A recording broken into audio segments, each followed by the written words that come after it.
ọjọ́ mọ́nigbàgbé lọ́gbọ̀njọ́ oṣù kẹfà ọdún 2022 nínú ìtàn ìjọba ìbílẹ̀ onídàgbàsókè agbègbè gúúsù Isokan South LCDA èyí tó kalẹ̀ sílùú Ikoyi Osun.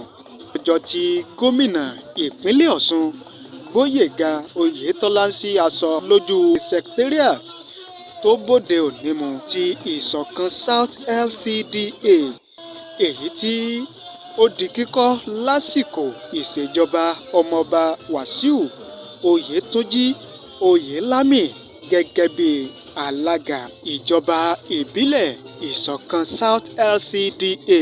Tọmọdé tàgbà tonílé tàlejò ládéládé lóyèlóyè lẹ́gbẹ́lẹ́gbẹ́ oníṣòwò bàbálọ́jà ìyálọ́jà tó fi mọ́ àwọn ọmọ iléèwé ló débi ayẹyẹ tá à ń sọ yìí. Ìdùnnú àtayọ̀ ni àwọn ènìyàn fi kí gómìnà káàbọ̀ sílùú Ìkòyí Ọ̀ṣun.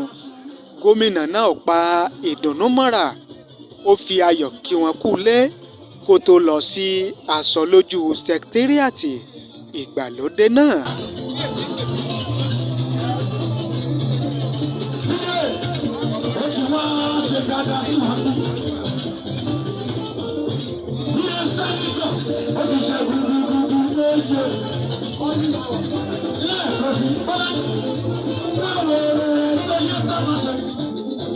Now